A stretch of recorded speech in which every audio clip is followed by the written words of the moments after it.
ఓ రైతు తను పెంచుకుంటున్న గాడిదను తీసుకువెళ్తుండగా పొరపాటున నీళ్లు లేని లోతైన బావిలో పడిపోతుంది. చాలా ప్రయత్నిస్తాడు రైతు దాన్ని బయటికి తీసుకురావడం కోసం. కానీ ఎంత ప్రయత్నించినా అంత లోతైన చీకటి బావి నుంచి బయటికి దాన్ని తీసుకురావడం చాలా కష్టంగా అనిపిస్తుంది. ఇక ఏమీ చేయలేక ఆ రైతు దాన్ని బ్రతికుండగానే అలాగే పూడ్చిపెట్టేద్దామని నిర్ణయిస్తాడు. ఎలాగూ చచ్చిపోతుందని ఈ నిర్ణయం తీసుకుంటాడు. పక్కనే ఉన్న మట్టిని ఆ బావిలో వేయడం మొదలు పెడతాడు. ఆ మట్టి పోస్తూ పోస్తూ పూర్తిగా దాన్ని కప్పేద్దామని అనుకుంటాడు. అయితే ప్రతిసారి ఈయన మట్టి వేసినప్పుడల్లా ఈ గాడిద తన మీద పడిన మట్టిని విదిలించుకుంటూ పైకి లేస్తూ వచ్చింది.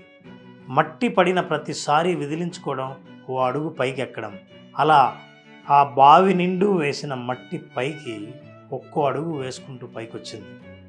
చాలాసార్లు సమస్యలన్నీ మన వీపు మీద బరువుగా తోస్తుంటాయి.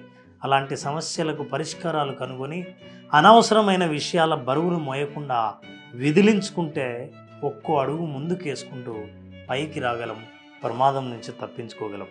అలాంటి ఏదో ఒక సమస్యతో ప్రతి ఒక్కరూ పైకి రాకుండా ముందుకు వెళ్లకుండా ఆగిపోయి ఉంటారు. అలాంటి మీ సమస్య ఏంటో కామెంట్ బాక్స్లో చెప్పండి.